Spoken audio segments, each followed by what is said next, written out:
Oh,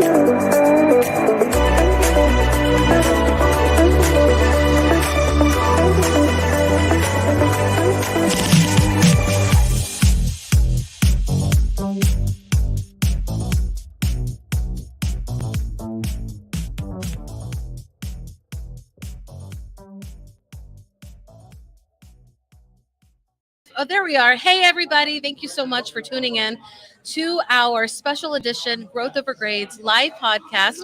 We are here live in Anchorage, Alaska for the ASTE 2023 conference where educators, the best educators in Alaska are, and if they're probably still really good, even if they're not here, but the best ones are definitely here. My name is Melody McAllister, and I'm your host.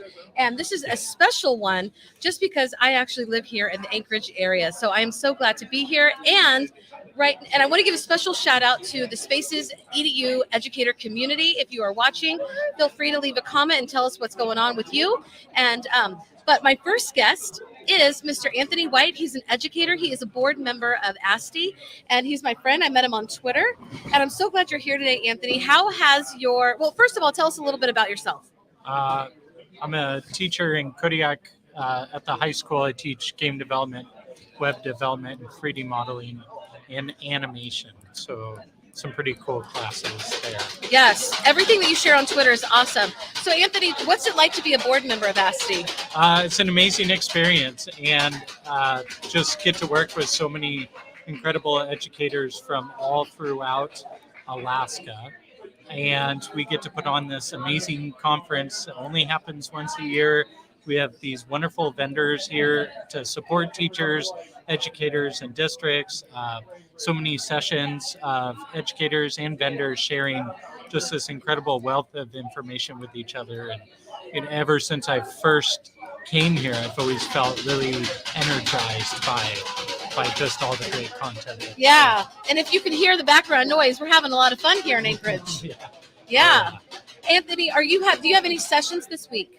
I do have a session on Monday at 1:30. I'll be teaching about creating immersive learning environments using web-based tools. Awesome. And is there anything, did you get to sit in any sessions today? Yeah, I was in the Endeavor room for most of the morning. Got to sit in on Fred Lane's session about the impact of social media, which was really fantastic session. He's going to be our guest speaker for one of these evenings. And then what's the other? We had about Google Sheets and like creating pixel art with Google Sheets. Code.org was here to talk about their curriculum and material. Just really wonderful group of presenters that I was able to watch. Yeah, for sure. And is there any sessions or gems or takeaways that you want to share about today before you say goodbye? Nothing in particular. Just we're always looking for more membership, always looking for more teachers to get the word out and let them know that ASTE is here. We're here to support you and your educational technology needs. If you have been to ASTE or you plan on coming to ASTE, tell your friends, tell everyone to come for ASTE 2024. Yes, because it's not just for Alaskan educators, right? We are welcoming everybody from all over. Yeah, anyone is more than welcome to come. And in fact, a lot of people who've come here to this conference who haven't been to Alaska, and they're just in awe. It's like this beautiful, amazing place. So for sure, anyone and everyone. For sure, and you're coming in wintertime. But do you know? I bet there's a lot of people talking about Chat GPT. Do you know of any sessions off the top of your head, or? I do know. I think Alice is maybe talking about AI. Fred is talking about AI. And I offered like a just random AI session if people just want to sit and talk about ChatGPT or generative AI. It's something I've definitely been using a lot of. Yeah, if you just want to chat about ChatGPT, that's awesome. Yeah. Well, make sure if you are not following Mr. Anthony White that you are following him now, because he's a great educator. He does a lot of wonderful things for the educators in Alaska and especially for ASTE. Thank you so much for coming on today, Anthony. Thank you. I'll see you later. Yeah, he's running around taking care of everybody. So thank you for taking a minute of your time. Yeah, to sit with. All right, guys, and now there was a few people, they were sitting here, but then they're gone. All right, here we go. Alexis. Woo! Okay, awesome. We have some. I am so happy that, yes. Okay, so Go ahead. Yes, Shauna and Alexis, I got to sit in on their session this morning, and it was over social media and how to create community. So if you know Melody, if you know me, you know that building community and social media, that is my thing. So I just met you two for the first time. Here, we'll get a little closer. Get a little bit closer. We're all friends We got to here. squeeze in. Come on, Shauna. Yes. And I can be off this a little bit, but anyway, so I got to meet these wonderful, beautiful ladies today. They had a wonderful session, and something that really resonated with me today. What you said was that a school can't be the center of a community that it isn't there yet. And I probably muddled that up, but it was so powerful because a lot of times we rely on schools to be the hub when everything is falling apart. The school is something reliable, but if we don't have that real community, it just can't be. It can't be what we hope it to be. So I want to ask you to tell us a little bit about like where you teach in Alaska, and then we'll talk about your session. So we both teach at the Denina Elementary in the Matanuska School District, and so we're about an hour north of Anchorage. And our school is it's not remote by Alaskan standards, of course, but it's kind of in the woods. It's not definitely not in the area of town that has sidewalks or any other. We don't have like a mom and pop gas station or a little restaurant, cafe, like restaurant that. place for people to hang. We don't. The nearest grocery store is about 6 miles away. Wow. And that's a kind of a Costco branch Okay. store, and so it's big bulk items and stuff. So it's not very. It's residential, but not really. We have more moose than we have people already. They have more moose than they have people. Right. It's my kid's favorite game going to school is to Yes, count how many moose. Yeah. And so it's 11 miles out of Wasilla, but it's on what's considered the most dangerous road right now in Alaska because there are so many new builds out there. It's the highest growing area of the state, but people are so Far away. spread out. Yeah. Backyards are about half an acre to an acre, and so it's just a heavily wooded, remote area. Right. So we're not the center of anything yet. Right. Something that you guys, I hope you can hear. Let us know in the comments if you're having trouble here. We can yell. Yeah, we can. Something really interesting that you guys you ladies talked about this morning was just that, coming out from the pandemic, everybody has felt a tiny bit of some sort of trauma coming into this, and how regardless of how you taught or how you dealt with parents or community pre-pandemic, it's what we're doing now that really matters because life has changed so dramatically. And as you said, you live in kind of a smaller area. You don't have a lot of places to hang out. So the school is even more important in your community. So I want to ask both of you, what are some things that, regardless if you're living in a remote area in Alaska or you're living in New York City, what are some things that you can do to welcome parents and create that school community that really helps our students to be whole people and learn at their most potential? And I think that sorry about the noise. Things get a little wild here at ASTE. But I think the biggest thing is just reaching out. You have to make that first step. The parents don't always know the proper channels, the ways to reach people, and it can start any way that makes sense for your community. We have schools in true rural Alaska where social media might not be the best way to establish those connections and create that community. And so I think that's where knowing your population really comes into play. For us, we know demographically our parents are between 25 and 34 mostly. We don't truly have internet issues. Most of our parents do have indicated on databases that they do have access to cell phones, things like that. So for us, it makes sense to really kind of tackle that approach of reaching out through social media and engaging and giving them that support through those methodologies. Do you have anything to add? I think what we realized, we're on a specialist team for our school, and we're trying to backwards design some curriculum and some goals educationally. And what we realized was our team is just exhausted. We don't have enough time in the summer or even winter break to just refuel enough to carry the kids, and the fear that steps in when you're exhausted is a real thing. And then when you reach out to parents only because it's like an emergency or it's a negative report, because you don't have any capacity to do any extra beyond that. Nobody sets aside an hour to make 3 phone calls to families about, hey, guess what happened? That was awesome today. Right. We just don't have a lot of energy right now for that. And knowing that our concern was about our colleagues and then how they were going to treat anybody outside of our school, we knew that we had to address the whole community issue. And then, we're just such a huge district. We're the size of Ireland in geography and landmass. And so we have 45 schools, K through 12, and it's just a lot of variety. And we need to make community before we become part of community. And we just wanted to reach out to them and start trying to speak on their level about stuff that they need, the tips and tricks they want, and see if then that can lead to academic conversations. Because it seems like we're not meeting Maslow's hierarchy yet, Right. and can't even get to Bloom, Right. So I don't know. Yeah. And I think it's important too, relating with that that tired feeling. The parents have indicated on surveys that we've done that they want more things, they want more events, they want more clubs. But the staff itself is tired, and so that's where it really comes into play, the benefit of creating that community center of your school. Then you can start reaching out to 4-H. You can start building that relationship and bringing in those people to assist. So not everything has to fall on the backs of your admin or your teacher. Oh, I have another club now, Right. And so it takes that weight off, but still provides what's needed.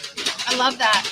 And I want to say thank you to those who are tuning in. Tammy, yes, thank you so much. Tammy's an amazing teacher. And Rochelle was also chiming in. So some things that are really resonating with me is that, to be able to teach a whole child, we have to have whole teachers. And to be able to have whole teachers and whole children, we must have a whole community. And that community has never been more important than it is today. And I love what you're saying, like social media is great to build that, but if it's not, find a way. You both are starting conversations, trial and error, just to find what fits your community the best. And the community is not just, you're right, it's not just teachers, it's not just administrators, it's everybody involved. It's parents, it's students, it's everybody taking care of each other. And I absolutely love your message. Yeah. Before we say goodbye, can you tell us about your Facebook group that you just started, Innovative Alaska Educators? Yes. So going back to the fact that teachers are tired, there's no point in all of us trying to reinvent the same wheel over and over again. So we wanted to create a safe community for sharing. So if I make an infographic on a certain topic, I can share it, and then you could take it to your audience. And then that way we're still reaching, we're still providing that support, but we're not all having to do extra work. And so that's building the community isn't just in our school buildings. It's not just between the staff and the parents. It's between all educators. And that's what's going to make us stronger in the end. I love And that so less much. tired. Yes. And we hope that parents will jump in on it too. Yes. Because they know their kids. Right. They know what they need. They know what they're looking for. They have ideas we've never even considered because of the scope of what we do. Yeah. So I love that. And I was going to ask you, do you have any more sessions coming up? I do. I have a session tomorrow afternoon at 3. That's making graphic design elementary. I've been able to use that. And what time? Look at 3:00 in what room? That's a very good question. Okay. it's already changed. Yeah, it's changed a couple of Okay, times. well, make so. sure you find Alexis Griffey, right? Yep. Okay, for her session tomorrow. But Alexis and Shauna, thank you so much. Thank you. The message that you shared this morning really, really, really just resonated with me so much. So I'm so excited that you both were able to come today. Yeah, and I hope that we stay in touch. For sure. I thank you. definitely want to start those conversations. So This I was appreciate fun. the opportunity. Thank you so you. much. Thank you. Have a great rest of You your time too. at ASTE. Hey guys, thank you so much for joining in. Again, we are coming live from Anchorage, Alaska at the ASTE 2023 conference. And I'm just talking with some educators. This morning I got to speak with Shauna and Alexa, or I got to go to Alexis and Shauna's session today. It was about community and social media, so it was really great for them to come here. All right, and now I have another special guest coming. You probably know her. She is a dear friend, and she is a dear friend to educators all over the world. She's probably the top Google person in the whole entire world. And yay, she's here. Thank you, Alice, for Hey. joining us. I tried to go steal the Merlin remote from the Promethean booth so I could chat about it, but he was using it, and the best part is he was using my. Let's get close. I don't know. It just looks fuzzy on there. It does look fuzzy on there. The guy was using my slides that I had made earlier. Yes. You know, like You know, the coolest thing, Alice, that maybe the viewers don't know. Oh, is that it? I know. I think it's from the camera. Yeah, no, I was It's trying to from the lens. wipe the camera. Yeah, I don't know. Is that better? Yeah, I don't know. Maybe. It's not a Mac. I'm not on a Mac. Okay, but really quick, Alice, tell us your special connection to Alaska. Oh, well, I'm from Alaska. If many of you may know that I now live in Kansas, and I love Kansas. It's really a great place, but it's hard for me when I go places and they're like, "Where are you from?" And I'm like, it feels like an awkward question. I've lived in California for the last 27 years, but really, if you would say, "Where am I from?" I'd like to say Alaska. I grew up here. I lived in Eagle River. Where I live. Yes, where you live. both have I'd love 5 to move kids, back. so Although I do love my community that I'm in. It's just different. I just love it here. Yeah, I love it. I love so much that we have this really unique connection, and that you are here. This is not your first time at ASTE. It is not my first time at ASTE. I've been a few times. Yeah. Yeah. And you're super involved. Like, it doesn't matter if you're in sessions or if you're with the vendors, you're like all over the place, going live with people. It's really fascinating to watch. But I want to ask you, do you have sessions coming up? Do I have sessions coming up? Well, you already missed my session that I did earlier, which was not a real session. I literally hijacked someone else's session. So I was walking by. What? I was walking by the Promethean booth and I hear, Alice! No. Like, it was a legit session. So this guy, he works for Promethean. It's just maybe coincidence or not, that I know him from other events that we've been at. And we have like a funny, sassy, poke each other kind of relationship. Yeah. And so he was showing me that he had the Merlin, which is a remote. It looks like the Wii remote. And you can talk into it and control your computer. And I love Merlin. And he's like, hey, I'm doing a presentation at 1:30. I'm like, no. I'm doing a presentation at 1:30. I'm going to do your presentation for you. So just to be funny, I was, like, we're going to do Beaver Chat because in EDCO, Promethean sponsors the happy hour with a trivia game because it's Beaver Run Resort, whatever. We do Beaver Chat. I'm like, we're going to do Beaver Chat as our session. We're going to demonstrate the Merlin. So you guys already missed that one, but I did live stream it to my Facebook if you wanted to see it. But I do really love it. So that was that.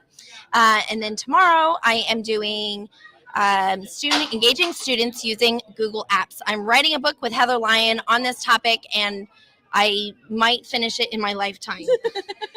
I told her when we started, 6 months, girl, we're going to finish this in 6 months. And I think it's 2 years. Wow. Okay. So that's hard, though. It's a hard topic. And this is going to be your, 11th book? 8th. It's going to be my 8th book. Close, right?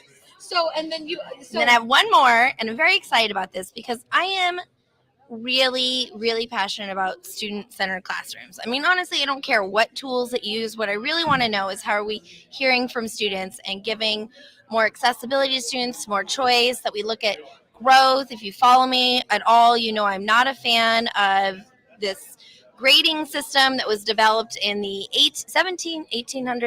late 1700s by some dude at Yale for the purpose of ranking and sorting kids to kick them out. I'm like, that is not what school is about. And especially as a math teacher, I just see how much damage this take off a point idea does. And so I'm going to be doing a session where I'm going to show how we can look at standards and growth using spaces. And that's just a really nice platform for you to hear from more students. I'm going to be sharing that on Monday at 3:15. Nice. I'll be going to that. Okay. Is there any session you sat in today that you got a great takeaway that you want to share? Yes, I sat in on one session today. conferences are about It's about people. the hallway conversations, and I've been having a lot of great ones and just talking with people. But I went to Becky Keene's session on esports, and specifically it was about the inclusivity, like making sure that we're including more students, and not just that having an esports allows for a more inclusive classroom or school, right?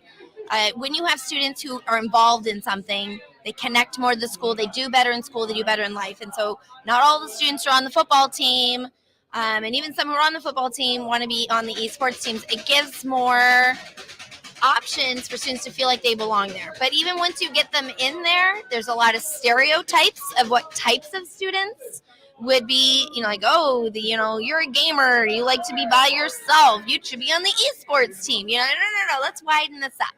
How do we make it more inclusive for girls? How do we make it more inclusive for all kids? And she made a great comment about recruit from the sidelines. Go look at people who are at the volleyball game, who are at different events going on at school, but not participating. So they're standing off to the side. So they want to, but they don't want to. Like, you ask them, like, you want to play in the next game, and they'd be like, no, I'm good, I'm just watching. But those are a great group of kids to help them to find where they can actually participate. And she had like 100,000 other awesome ways to esports helps your school to be more inclusive. So that was Becky. That was Becky Keene. I have like its ongoing joke. Where's Becky Keene? Can I find her? So I found her and I went to her session. Awesome. So Becky, I hope you're watching. You had an amazing session. She did have amazing sessions. Yes. All right. Before you say goodbye, are there any other takeaways that you want to share, or anything that you want to share about ASTE? Or what I particularly love about Alaska is when I talk to educators here, they are doing robotics, they are doing esports, they are doing 3D modeling, they are doing all kinds of things that I think a lot of us from schools that are not in Alaska wish that we were doing. So if you're looking for a really great place to teach where you get to do really cool things with kids, like that's a focus. Alaska puts in so many resources that they provide their teachers. To me, it's just mind-blowing. Just like a table over here with just free stuff. If you're an Alaska educator, the Department of Education for Alaska just gives you all kinds of really cool things that are not just, hey, here's some worksheets, or here's just some canned curriculum. It's really innovative, cool stuff with an appreciation for the different cultures that are here in Alaska. I talked with a gentleman from Lynx, LYNX, and they're preserving native languages. Yes. And telling stories, like storytelling, doing digital storytelling. Is so important. And I love coming here and just hearing what the different rural schools are doing to give their students massive opportunities when obviously they're really isolated. Yeah, it's great. And Alaskan educators wear so many more hats than you could ever imagine. They may be a principal, they may be a custodian, they may be the special ed teacher, math teacher, and the basketball coach. Yep. I mean, Alaskan teachers are amazing, and you have to actually hear them speak. And so I'm so glad you're here. I'm so glad you get to visit home, that you get to visit me. And listen, everybody, we're going to do this every single day. So thank you for tuning in to the special edition Growth Over Grades podcast. We are just showcasing the best of ASTE. This, again, is such a special place for me because it's actually in where I live now. And I've been on the road for a while. She's been on the road. She's been internationally on the road. So it's great to just connect with these educators and be home for a while. So we'll see you again tomorrow. Take care, and let us know if you watch this and if you have any questions for us here in Alaska. Bye, everybody. Bye. Bye.